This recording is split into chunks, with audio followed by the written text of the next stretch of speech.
Next, from Chicago, Illinois Channel correspondent Jeff Berkowitz sits down with the Manhattan Institute's Heather MacDonald as she discusses her book, The War on Cops. This runs about 30 minutes. You're watching Public Affairs. Berkowitz is my name, and politics is our game. And we will be doing lots of politics and public policy this evening because we have as our guest Heather MacDonald. Look, getting right to it, Heather's written this book, The War on Cops, right? Right. So just tell me, you're here in Chicago. We're taping it. It's at Nico's Hysteria right here in the Gold Coast. We're taping this show on September 28th. And when was it? A bit of 2016? Just about 2 years ago. Laquan McDonald. You know that name? Sure. Okay. So the copper gets out. 6 cops are there. They're doing nothing. He gets out of his car. 16 shots in 16 seconds. This kid's doing nothing. He's got a small knife, African-American, harming nobody, dead.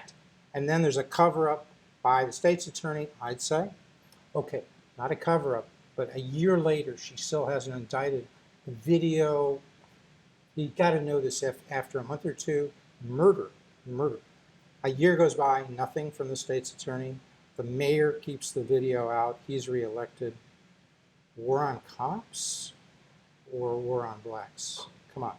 Laquan McDonald. Laquan McDonald was an appalling shooting and an appalling response by the police department. That the false narrative that was put out by those cops and not blocked by Superintendent Garry McCarthy or the Detectives Bureau was a complete betrayal of the public trust.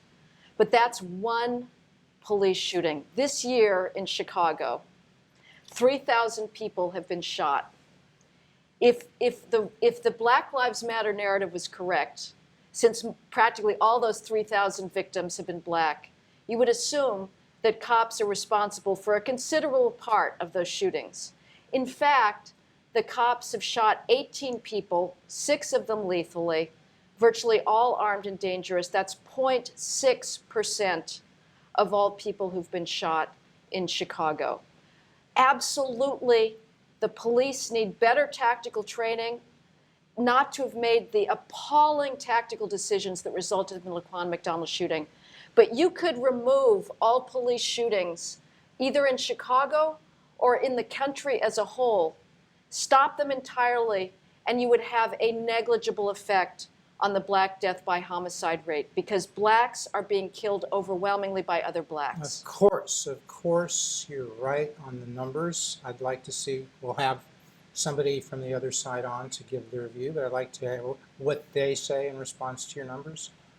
But still, if you're in the black community and you see, it's bad enough when a black shoots another black, but when the police, who are there to protect and serve, come out and just kill you, there's no excuse, right, for Laquan McDonald. Maybe he's crazy and that would be the excuse, but he's been on the force for 10 or 15 years. This isn't the first issue. And when that happens, I think we got like 12,000 cops here in Chicago. Just take a guess. Of those 12,000, you think there are a few others like that cop who shot Laquan McDonald? Jeff, I have said this was a bad shooting. I think the criminal prosecution is appropriate. I think the cover-up was a stain on the Chicago Police Department and justifiably adds to mistrust of the police. But the perception that we are living through an epidemic of police shootings of black males is completely a media creation. Last year, Michael Brown? Ferguson? Absolutely. Well, we know that Michael Brown, that was a Eric hoax. Garner? Michael Brown, that was a lie. He was not hands up, don't shoot. He was attacking Officer Darren Wilson. It was a justified righteous shoot, you're saying, because he was grabbing for a gun. Is that it?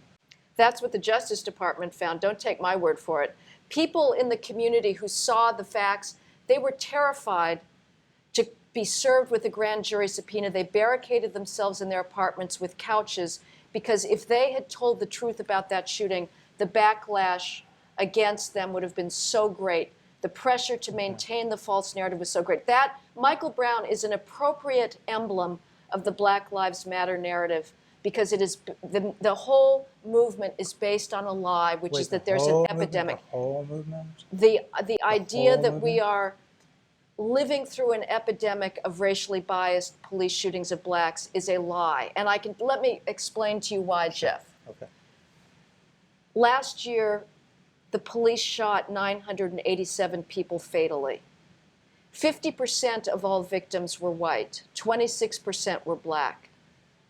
Now, if the media focused on those white victims, we might think that we were living through an epidemic of police shootings of whites. Bad things happen to both whites and blacks. That's your point? Exactly. By cops. It's not racial. Some mistakes happen, some very bad mistakes. There are bad shootings, Okay. but blacks, let's look at the 26% share of fatal shootings that are of black victims. That is actually less than would be predicted by blacks' violent crime rates. In the 75 largest counties in this country, blacks are 15% of the population. They commit nearly 2/3 of all violent crime. Police shootings are going to occur where police most encounter armed and resisting suspects. And unfortunately, given the vast disparities in violent crime rates, that is in minority communities on behalf of minority victims, and the police will be given descriptions of minority suspects. The police don't wish this reality. It's forced on them by the reality of crime. This year alone, 4 academic studies have come out that turn the Black Lives Matter narrative on its head. They show that if there's a bias in police shootings, it works in favor of blacks, not against them. Again, this is hard to believe. What it is, just tick them off real quick. Can you tick them off? Sure. What are the 4 studies? Lois James in Washington State University did the most sophisticated scenario-based simulation. Go through it. Just tick them off. What are the 4 studies? I want people to know where they Lois can go James look. from Washington State University, Roland Fryer, a black Harvard economist, the Center for Policing Equity, and Ted Miller, an economist in Maryland in injury prevention. So you're telling me Lester Holt got hold of this, and when he was doing the presidential debate the other night, Lester Holt from NBC, he saw what you're saying, and he said, I'm going to correct some of this. We're going to ask Hillary about this and see what she thinks. Is that what happened? If only. If only. So why doesn't that happen? Did you think of trying to get in touch with Lester before, and do you think he would have paid attention to your 4 studies? Because you know what happened. Tell the people what happened. What happened in that debate between Trump and Hillary Clinton about this issue? Well, Lester Holt continued this idea that somehow a federal judge has declared every single pedestrian stop that the police make in the country unconstitutional. No federal judge has the power to do that. Tell us what happened. Who was the federal judge, and what did he do? She do? This is a federal judge in New York City, Shira Scheindlin, who violated judicial ethics by encouraging groups like the Legal Aid Society, the New York Civil Liberties Union, to file lawsuits against the New York Police Department, and she promised that she would steer them into her courtroom. She already knew what her rulings were going to be, and she presided over a trilogy of lawsuits against the New York Police Department. So what happened to her as a result of? She was removed from after ruling against the New York Police Department. Her judgment was taken on appeal to the Second Circuit Court of Appeals, which their first ruling said that she should be taken off the case because she violated judicial ethics. And then there was a change in management, so to speak. When that appeal was going on, who was the mayor of the city of Chicago? It began under Michael Bloomberg, so he was who was a the big appeal supporter of proactive policing. Stop, question, and frisk. Among other techniques, yes. And then he was replaced by? Our Sandinista-loving progressive mayor, Bill de Blasio, he of 2 Put New out there Yorks. so fair and balanced. I'm right? sorry, who told this? The New York Times. Okay, so replaced by de Blasio, and the police chief in New York is? Well, it was William Bratton until very And recently. Bratton, apparently, from your book, The War on Cops, you discussed this issue. Mm-hmm. So that's why I learned about it, folks. War on Cops, Heather MacDonald. Here we go. There's the camera, Jeff. Heather MacDonald, The War on Cops. Really good read. And you can read it quickly because I read it almost in the last day. Oh. Even though I got it, I sat on it, but, you know. Speed reader or else? It's good. No. So you go through that whole incident But what I was curious about, and you would know, you're with the Manhattan Institute in New York. You're a fellow there. You write for the City Journal, Right. published out of New York. Yes. So you're a New Yorker, true and true. So Bratton started all of this stop and frisk, I learned from you, I think, in '94, and it was very effective. He goes off and sort of does the same thing right in Los Angeles. Police chief there, comes back to be as police chief again now under de Blasio. LA. So he supported de Blasio in not appealing this issue. Is that right? On Right. stop and frisk. Right. Okay. De Blasio had run against the NYPD. And so Lester Holt, when he said to Trump, look, the court held it was unconstitutional because blacks were being discriminated against by stop and frisk. So many blacks were being stopped and not many whites. Isn't that what Lester Holt said? I'm paraphrasing. I mean, Lester I kind of don't got know it if he all went into that. a Yes, little that's, bit because that's, Trump then tried to explain and said, no, that's not what happened. And I'm not sure what he said exactly. He didn't know the ins and outs about the judge being removed. But in a sense, Holt was fact-checking Trump and got it wrong. Seriously, don't you think he did? Or am I going too far? Well, yes, he overstated it again. Okay. Stop, question, and frisk is a constitutional power that all police have. The judge cannot declare stop, question, frisk per se unconstitutional. And if the judge does that, then it goes up on appeal to the circuit court and eventually, if they want, to But the it would, Supreme Court. yes, I mean, she was talking about as applied by the New York Police Department. Okay, not the whole general concept, which is kind of what The Holt was Supreme saying. Court in 1965 said gave its constitutional so- imprimatur on a long-standing, it's simple common sense.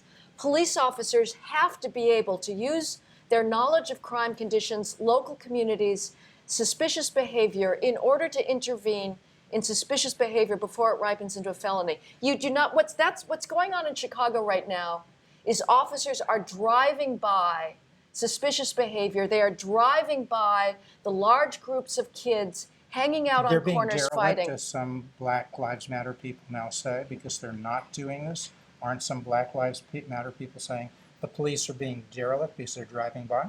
Yes, Sean King, one of the big activists. The hypocrisy is simply stunning. These are the same people who, for the last 2 years, have been accusing cops of racism, for stops, for broken windows policing. And then when they see the consequences of depolicing, now they say they're being derelict. But let me just say, they are not being derelict. This is a discretionary activity. Cops do not have to get out of their cars. They have to respond to 911 calls. That's reactive policing. That's after there's been a victim. And in Chicago, officers are still running to those calls when somebody's been robbed or somebody's been shot. But they're not being proactive. They're not being proactive, but that is Reactive within their and not discretion. proactive. Right, and that takes us back to the pre-1990s policing And revolution. what was that theory that Bratton brought into New York with Giuliani? Bratton brought in an entire sea change in how policing thought about itself, which is we don't react to crime, we have the capacity to lower it. 2 words I'm looking for. 2 words. Data-driven proactive policing. And 2 Compstat. more words. Data-driven, broken accountable, glass. accountable, broken windows. What's data? Oh, sorry. Broken windows. Data-driven. Tell people about that. Why was that so important in New York? What was the revolution there? Until Bratton came in, top brass, who were responsible ultimately, should be, for the public safety, did not know what crime was until 6 months after the fact. It sort of dawned on Bratton and his commanders that this is not the ideal way to stop crime. So they started demanding timely information, initially on a daily basis, eventually on an hourly basis. Got it. As the computer revolution occurred, CompuStat was there. They asked where were the crimes occurring so we could redeploy police. That worked. Giuliani was all for that. People in New York loved it. They loved Giuliani. The blacks loved it. The whites loved it because blacks are the people who suffer the most from crime. If it's disproportionately done by blacks, they're not running up here in Chicago to Winnetka. They're doing it in Inglewood where blacks live. The bad guys are often blacks. The good guys are black. Black on black crime. They would love it if we did more. I don't even know. Do you know in Chicago, are we doing CompuStat? Are we doing data-driven police work here in Chicago? Do you know? I don't know. Sure, We are. absolutely. So it spread like wildfire. This concept started in New York, but in most of the inner cities, it's mimicked now, Well, until recently at least. Well, There are still, I'm sure, crime analysis meetings. Garry McCarthy, your previous superintendent, Right. who Emmanuel made the scapegoat, but he was complicitous in holding back the Laquan McDonald video. McCarthy ran CompStat in New York City. He brought the New York City style of CompStat to Chicago, which ruffles feathers. Okay, so of course. He And I'm sure feathers. Jody Weiss was doing it before him. It's Okay. very aggressive. It's The New pretty York style, you bring a precinct commander in, and you basically, it's viewed as humiliating. The top brass are absolutely ruthless, putting him on the hot seat. And if he does not know about every single shooting and robbery in his precinct over the last month and was ready with a strategy to combat it, his career is in jeopardy, if not over. Broken windows came in New York, came in other places. What's that? This is the response to low-level public order offenses. It is quintessentially what I hear in Chicago, what I hear in the South Bronx is kids are trespassing in my lobby and smoking weed. I'm terrified to go down and get my mail. They're hanging out on What's the corners. Woman's name? You mentioned that in the book. Mrs. Sweeper, an elderly cancer Tell amputee. about Mrs. Sweeper. It's important. She's a real person. She's this is a what Hillary real and Trump person. do. You do it. Tell us about Mrs. Sweeper. Listen, these voices have to be heard because they are silenced by the mainstream media. This is an elderly cancer amputee. She has an Obama poster in her apartment, Ringley's Brothers, a prayer to Obama. She lives in the Mount Hope section of the Bronx. She told me, please, Jesus, send more police. The only time she feels safe to go into her building lobby to get her mail is when the police are there because it's otherwise colonized by trespassing youth, hanging out and smoking weed. So that small stuff that cops go after under the broken window theory, if there's a broken window, get out there, find out who did it, clean it up, because the theory is if you're concerned about the small things, you'll also be there for the larger things. Is that right? That's one aspect of the theory. What is that other is aspects? Well, it is true that by stopping people, questioning them, and possibly summoning them for misdemeanors, you often interrupt a felony at a later time. If guys are hanging out on a corner at 11 a.m., drinking in publicly, if you can get up and pour out their 40-ounce malt, you're probably averting a stabbing at 11 p.m. So that's one aspect, which is the stopping felony crime. But I would argue that even if you could not make that argument that by enforcing low-level crimes you stop felony crimes, regardless, broken windows policing is a moral imperative because that's what the law-abiding residents of these high-crime areas beg the police to do. Mrs. Sweeper, the Mrs. minorities, Sweeper, the African Americans, the Baltimore, blacks, the people who Justice- are getting pummeled by these criminals. The Justice Department recently came out with a scathing review of the Baltimore Police Department. They objected to corner clearing. Lo and behold, the Baltimore Sun and the Washington Post both, within weeks of the Justice Department report, went to a few community police meetings at long last. The Justice Department lambasted them for corner clearing. What did they hear? What did the reporters hear? Why aren't you clearing the corners? What are the police supposed to do? Chris Wallace is doing the third debate. Why don't you spend some time with Chris? You've been on O'Reilly. You've been on Fox and Friends. These people listen to you. How great would it be? A 90-minute debate, 10 minutes of Trump and Hillary having this kind of back and forth. Hillary talking about she's supporting Barack. We had Barack on six times. We have made enormous progress in race relations, said our president, after Ferguson. But there are still problems. And Hispanics and African Americans aren't just making these problems up. So you're going to respond to that. The law too often feels like it is being applied in a discriminatory fashion. What would you say to the president? And then tell me what you're going to say to Chris Wallace to get him to discuss this. Well, feeling may be one thing, reality is another. If you have the President of the United States, the Democratic presidential contender, the entire mainstream media telling blacks that they live in a racist criminal justice system that treats them differently, it's not surprising that if they are stopped, they're going to feel that that's a result of racism. But every criminologist who's looked at this, no matter their political orientation, and the vast majority of them are pretty darn liberal to left, have been forced to conclude that the overrepresentation of blacks in prison is due to criminal offending and not to racism. If blacks are right hours before 5 Dallas officers were assassinated in July because of the Black Lives Matter narrative, President Obama saw fit. Can you blame it on Black Lives Matter? I certainly can. This was somebody who said, I am out to kill whites and kill white cops in particular, who hated cops, who believed he was... He said he was upset by Black Lives Matter. I think he was upset yes, by the absolutely. same things. Is probably what he meant. So Obama, 3 hours before this shooting, said blacks are arrested at twice the rate of whites. Now, I don't know that particular statistic, but I happily concede it to President Obama. I'm sure it's true.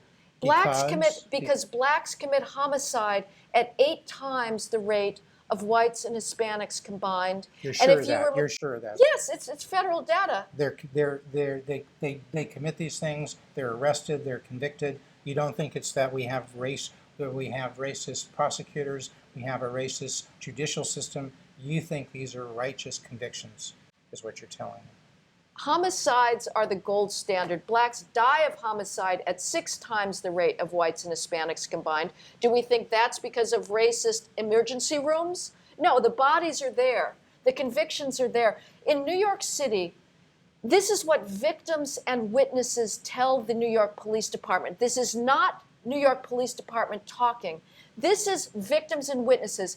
They tell the police that blacks commit 75% of all shootings in New York City, though they're 23% of the population.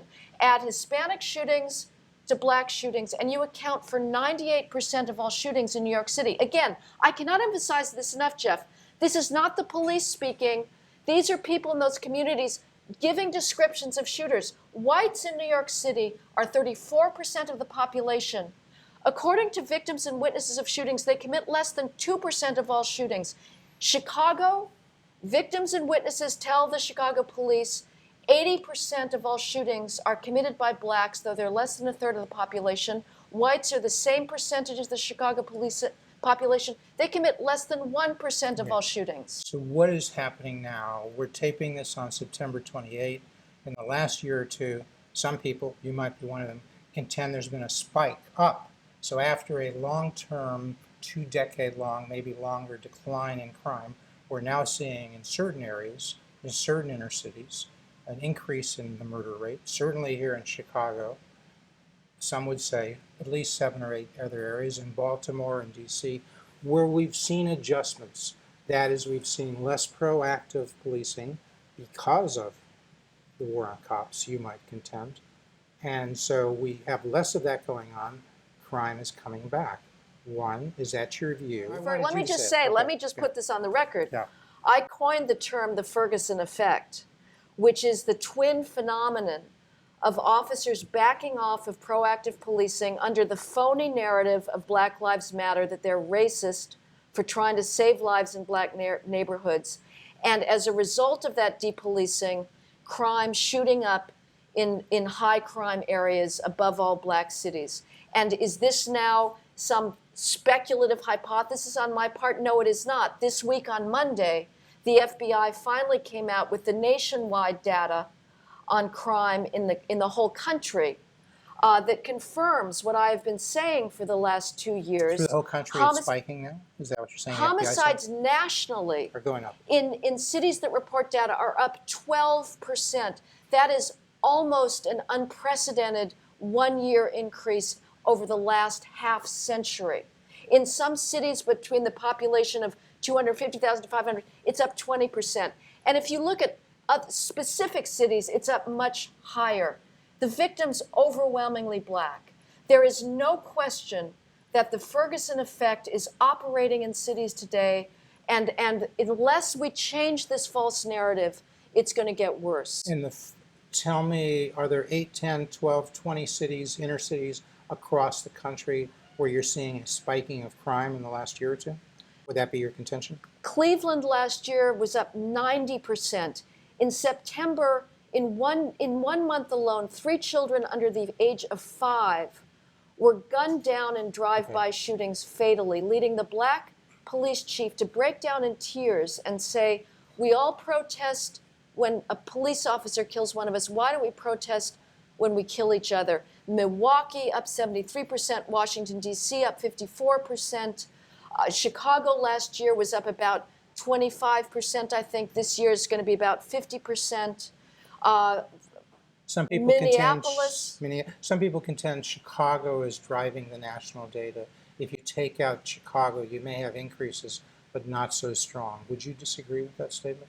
Is Chicago driving the national spiking? Chicago is a big contributor, but there is serious spikes going on elsewhere. Baltimore last year. How many cities? 10, 15 other cities? Just give me a ballpark.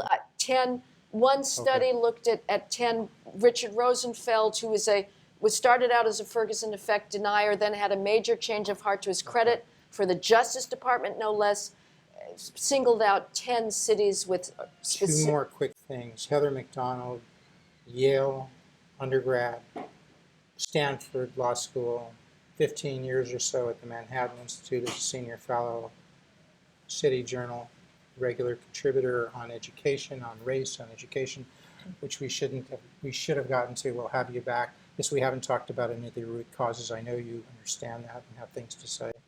But take a minute and tell me, what have I missed? What have I missed in the war on cops that we haven't talked about that's crucial that people know? And 2, if somebody were here from Black Lives Matter and your Stanford Law, you can argue anything. Give me what you think would be their best argument against you. Black Lives Matter movement advocates would invoke the names of Michael Brown and Tamir Rice and Walter Scott and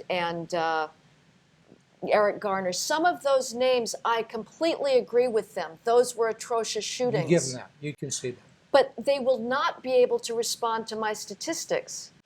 They will not be able to prove that there is a disproportionate, when you take crime into account, a disproportionate killing of black males going on. In fact, as I say, it is less than crime rates would predict. What we've not discussed is the whole narrative about mass incarceration and the claim that the drug war is driving the black prison population. Completely false, as is the claim that the black prison population represents systemic criminal justice racism. Again, false, it represents crime. Well, I'm going to go back to that original root cause, which is fathers. I think, yes, charter schools are a second best solution, as is policing.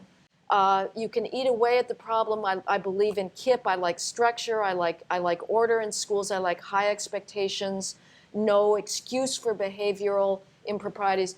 But the most important thing is to start talking about kids need mothers and fathers. Single mothers, many are heroic, doing the best they possibly can by their kids, but the odds are against them, and statistics are unequivocal here. Children raised by single mothers face a much greater chance of getting involved in the criminal justice system. Your mayor, Rahm Emanuel, just gave a speech about gun violence in Chicago. He promised more cops. He promised community policing, as if any department would ever admit to not doing community policing. I mean, we're supposed to forget that, of course, McCarthy said he was doing, everybody says they're doing community policing.